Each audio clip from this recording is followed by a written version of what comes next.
ओम शांति। आज 16 जनवरी 2025। आज बाप दादा के अनमोल मधुर महावाक्य सुनते हैं। मीठे बच्चे, याद का चार्ट रखो।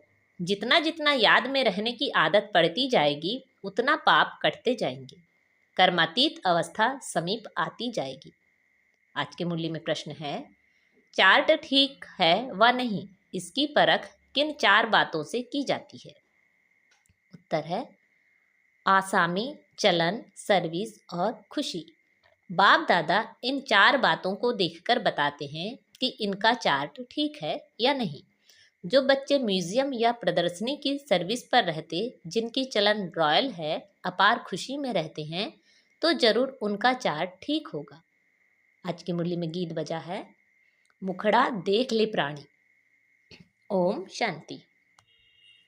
बच्चों ने गीत सुना, इसका अर्थ भी अंदर जानना चाहिए कि कितने पाप बचे हुए हैं, कितने पुण्य जमा हैं, अर्थात आत्मा को सत्व प्रधान बनने में कितना समय है, अभी कितने तक पावन बने हैं, यह समझ तो सकते हैं ना। चार्ट में कोई लिखते हैं हम 2-3 घंटा याद में रहे, कोई लिखते हैं 1 घंटा। यह तो बहुत कम हुआ। कम याद करेंगे तो कम पाप कटेंगे। अभी तो पाप बहुत है ना, तो कटे नहीं हैं। आत्मा को ही प्राणी कहा जाता है। तो अब बाप कहते हैं, हे आत्मा, अपने से पूछो इस हिसाब से कितने पाप कटे होंगे। चार्ट से मालूम पड़ता है हम कितना पुण्य आत्मा बने हैं। यह तो बाप ने समझाया है, कर्मातीत अवस्था अंत में होगी। याद करते करते आदत पड़ जाएगी तो फिर ज़्यादा पाप कटने लगेंगे। अपनी जांच करनी है, हम कितना बाप की याद में रहते हैं। इसमें गप मारने की बात नहीं, यह तो अपनी जांच करनी होती है। बाबा को अपना चार्ट लिख कर देंगे तो बाबा झट बताएंगे कि यह चार्ट ठीक है व नहीं। आसामी, चलन, सर्विस और खुशी को देख बाबा झट समझ जाते हैं कि इनका चार्ट कैसा है। घड़ी घड़ी याद किसको रहती होगी? जो म्यूजियम अथवा प्रदर्शनी की सर्विस में रहते हैं। म्यूजियम में तो सारा दिन आना जाना रहता है, दिल्ली में तो बहुत आते रहेंगे। घड़ी घड़ी बाप का परिचय देना पड़ता है। समझो किसी को तुम कहते हो विनाश में बाकी थोड़े वर्ष हैं, कहते हैं यह कैसे हो सकता है? फट से कहना चाहिए यह कोई हम थोड़े ही बताते हैं। भगवान उवाच है ना, भगवान उवाच है तो जरूर सत्य ही होगा ना। इसलिए बाप समझाते हैं, घड़ी घड़ी बोलो यह शिव बाबा की श्रीमत है। हम नहीं कहते, श्रीमत उनकी है, वह है ही ट्रूथ। पहले पहले तो बाप का परिचय जरूर देना पड़ता है। इसलिए बाबा ने कहा है हर एक चित्र में लिख दो शिव भगवान वाच। वह तो एक्यूरेट ही बताएंगे, हम थोड़े ही जानते थे। बाप ने बताया है तब हम कहते हैं। कभी कभी अखबार में भी डालते हैं, फलाने ने भविष्यवाणी की है कि विनाश जल्दी होगा। अब तुम तो हो बेहद बाप के बच्चे। प्रजापिता ब्रह्मा कुमार कुमारियां तो बेहद के हैं ना। तुम बताएंगे हम बेहद बाप के बच्चे हैं। वही पतित पावन ज्ञान का सागर है। पहले यह बात समझाकर पक्का कर फिर आगे बढ़ना चाहिए। शिव बाबा ने यह कहा है, यादव कौरव आदि विनाश काले विपरीत बुद्धि। शिव बाबा का नाम लेते रहेंगे तो इसमें बच्चों का भी कल्याण है। शिव बाबा को ही याद करते रहेंगे। बाप ने जो तुमको समझाया है वह तुम फिर औरों को समझाते रहो, तो सर्विस करने वालों का चार्ट अच्छा रहता होगा। सारे दिन में 8 घंटा सर्विस में बिजी रहते हैं, करके 1 घंटा रेस्ट लेते होंगे, फिर भी 7 घंटे तो सर्विस में रहते हैं ना। तो समझना चाहिए उनके विकर्म विनाश होते होंगे। बहुतों को घड़ी घड़ी बाप का परिचय देते हैं तो जरूर ऐसे सर्विसेबल बच्चे बाप को भी प्रिय लगेंगे। बाप देखते हैं यह तो बहुतों का कल्याण करते हैं, रात दिन इनको यही चिंतन है, हमको बहुतों का कल्याण करना है। बहुतों का कल्याण करना गोया अपना करते हैं। स्कॉलरशिप भी उनको मिलेगी जो बहुतों का कल्याण करते हैं। बच्चों को तो यही धंधा है, टीचर बन बहुतों को रास्ता बताना है। पहले तो यह नॉलेज पूरी धारण करनी पड़े। कोई का कल्याण नहीं करते तो समझा जाता है इनकी तकदीर में नहीं है। बच्चे कहते हैं बाबा हमको नौकरी से छुड़ाओ, हम इस सर्विस में लग जाएं। बाबा भी देखेंगे बरोबर यह सर्विस के लायक हैं, बंधन मुक्त भी हैं। तब कहेंगे भल 500,000 कमाने से तो इस सर्विस में लग बहुतों का कल्याण करो। अगर बंधन मुक्त हैं तो सो भी बाबा सर्विसेबल देखेंगे तो राय देंगे, सर्विसेबल बच्चों को तो जहाँ तहाँ बुलाते रहते हैं। स्कूल में स्टूडेंट पढ़ते हैं ना, यह भी पढ़ाई है। यह कोई कॉमन मत नहीं है, सत माना ही सच बोलने वाला। हम श्रीमत पर आपको यह समझाते हैं, ईश्वर की मत अभी ही तुमको मिलती है। बाबा कहते हैं तुमको वापस जाना है, अब बेहद सुख का वर्षा लो। कल्प कल्प तुमको वर्षा मिलता आया है, क्योंकि स्वर्ग की स्थापना तो कल्प कल्प होती है ना। यह किसी को पता नहीं है कि 5,000 वर्ष का यह सृष्टि चक्र है। मनुष्य तो बिल्कुल ही घोर अंधियारे में है, तुम अभी घोर रोशनी में हो। स्वर्ग की स्थापना तो बाप ही करेंगे। यह तो गायन है, भंभोर को आग लग गई तो फिर अज्ञान नींद में सोए रहे। तुम बच्चे जानते हो, बेहद का बाप ज्ञान का सागर है। ऊंचते ऊंच बाप का कर्तव्य भी ऊंच है। ऐसे नहीं ईश्वर तो समर्थ है, जो चाहे सो करे। नहीं, यह भी ड्रामा अनादि बना हुआ है। सब कुछ ड्रामा अनुसार ही चलता है।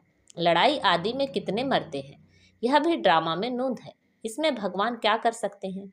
अर्थक्वेक आदि होती है तो कितनी रणियां मारते हैं। हे भगवान, परंतु भगवान क्या कर सकते हैं?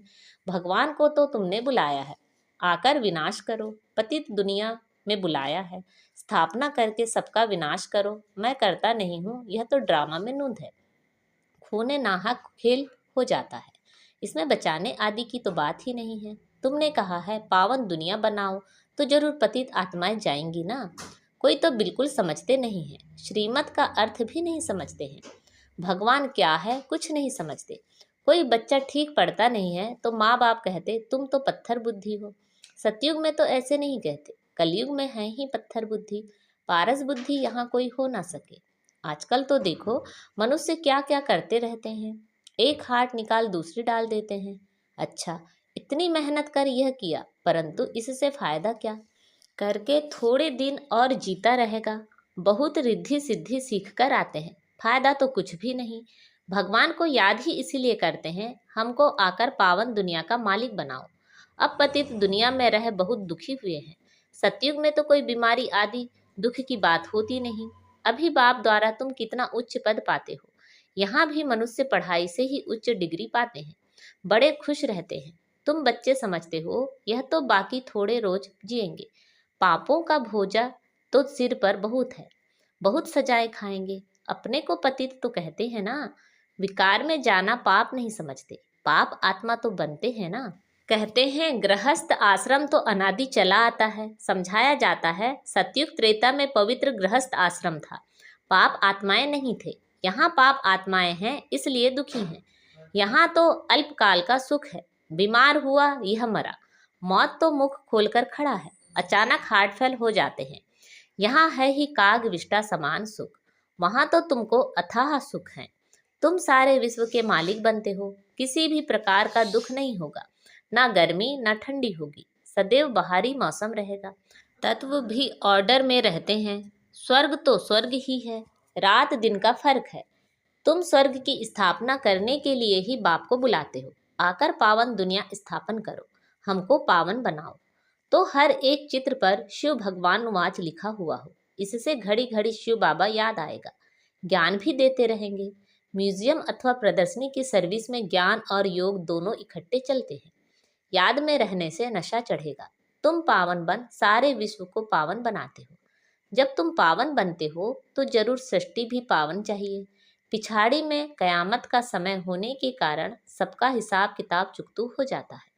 तुम्हारे लिए हमको नई सृष्टि का उद्घाटन करना पड़ता है, फिर ब्रांचेस खोलते रहते हैं पवित्र बनाने के लिए नई दुनिया। सतयुग का फाउंडेशन तो बाप बिगर कोई डाल ना सके, तो ऐसे बाप को याद भी करना चाहिए। तुम म्यूजियम आदि का उद्घाटन बड़े आदमियों से कराते हो तो आवाज होगा, मनुष्य समझेंगे यहाँ यह भी आते हैं। कोई कहते हैं तुम लिख कर दो, हम बोलेंगे वह भी रॉन्ग हो गया। अच्छी रीति समझकर बोलें ओरली तो बहुत अच्छा है। कोई तो लिखत पढ़कर सुनाते हैं जिससे एक्यूरेट हो। तुम बच्चों को तो ओरली समझाना है, तुम्हारी आत्मा में सारी नॉलेज है ना, फिर तुम औरों को देते हो, प्रजा वृद्धि को पाती रहती है, आदम शुमारी भी बढ़ती जाती है ना। सब चीज बढ़ती रहती है। झाड़ सारा जड़ जड़ीभूत हो गया है, जो अपने धर्म वाले होंगे वह निकल आएंगे। नंबरवार तो है ना, सब एक रस नहीं पढ़ सकते हैं, कोई 100 से 1 मार्क्स भी उठाने वाले हैं। थोड़ा भी सुन लिया एक मार्क्स मिली तो स्वर्ग में आ जाएंगे। यह है बेहद की पढ़ाई, जो बेहद का बाप ही पढ़ाते हैं। जो इस धर्म के होंगे वह निकल आएंगे। पहले तो सबको मुक्तिधाम अपने घर जाना है, फिर नंबरवार आते रहेंगे।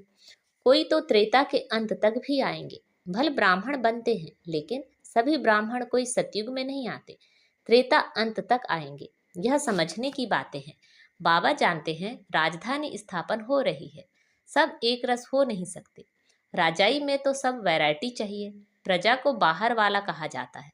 बाबा ने समझाया था वहाँ वजीर आदि की दरकार नहीं रहती।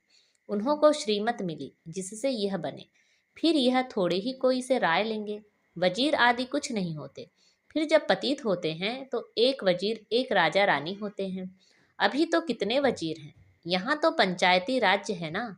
एक की मत ना मिले दूसरे से, एक से दोस्ती रखो, समझाओ, काम कर देंगे। दूसरा फिर आया, उनको ख्याल में ना आया तो और ही काम को बिगाड़ देंगे। एक ही बुद्धि ना मिले दूसरे से, वहां तो तुम्हारी सब कामनाएं पूरी हो जाती हैं। तुमने कितना दुख उठाया है, इसका नाम ही है दुख धाम। भक्ति मार्ग में कितने धक्के खाए हैं, यह भी ड्रामा। जब दुखी हो जाते हैं तब बाप आकर सुख का वर्षा देते हैं। बाप ने तुम्हारी बुद्धि कितनी खोल दी है। मनुष्य तो कह देते साहूकारों के लिए स्वर्ग है, गरीब नर्क में है। तुम यथार्थ रीति जानते हो स्वर्ग किसको कहा जाता है। सतयुग में थोड़े ही कोई रहम दिल कह बुलाएंगे। यहाँ बुलाते हैं रहम करो, लिबरेट करो। बाप ही सबको शांति धाम सुख धाम ले जाते हैं। अज्ञान काल में तुम भी कुछ नहीं जानते थे। जो नंबर 1 तमो प्रधान, वही फिर नंबर 1 सतो प्रधान बनते हैं। यह अपनी बढ़ाई नहीं करते हैं, बढ़ाई तो एक की ही है। लक्ष्मी नारायण को भी ऐसा बनाने वाला तो वह है ना। उच्चते उच्च भगवान, वह बनाते भी उच्च हैं। बाबा जानते हैं सब तो उच्च नहीं बनेंगे, फिर भी पुरुषार्थ करना पड़े। यहाँ तुम आते ही हो नर से नारायण बनने। कहते हैं बाबा हम तो स्वर्ग की बादशाही लेंगे, हम सत्यनारायण की सच्ची कथा सुनने आए हैं। बाबा कहते हैं अच्छा, तेरे मुख में गुलाब, मेहनत करो। सब तो लक्ष्मी नारायण नहीं बनेंगे। यह राजधानी स्थापन हो रही है, राजाई घराने में। प्रजा घराने में चाहिए तो बहुत ना। आश्चर्यवंत सुनंती कथंती फारगति देवंती, फिर वापिस भी आ जाते हैं। जो बच्चे अपनी कुछ ना कुछ उन्नति करते हैं तो चढ़ पड़ते हैं। सरेंडर होते ही हैं गरीब। देह सहित और कोई भी याद ना रहे, बड़ी मंजिल है। अगर संबंध जुटा हुआ होगा तो वह याद जरूर पड़ेंगे। बाप को क्या याद पड़ेगा, सारा दिन बेहद में ही बुद्धि रहती है, कितनी मेहनत करनी पड़ती है। बाप कहते हैं मेरे बच्चों में भी उत्तम मध्यम कनिष्ठ हैं। दूसरे कोई आते हैं तो भी समझते हैं यह पतित दुनिया के हैं, फिर भी यज्ञ की सर्विस करते हैं तो रिगार्ड देना पड़ता है। बाप युक्तिबाज तो है ना, नहीं तो यह tower of silence holiest of Holi tower है, जहाँ होलीएस्ट ऑफ होली बाप सारे विश्व को बैठ होली बनाते हैं। यहाँ कोई पतित आ ना सके, परंतु बाप कहते हैं मैं आया ही हूँ सभी पतितों को पावन बनाने। इस खेल में मेरा भी पार्ट है। अच्छा, मीठे मीठे सिखला दे बच्चों प्रति माता पिता बाप दादा का याद प्यार और गुड मॉर्निंग। रूहानी बाप की रूहानी बच्चों को नमस्ते।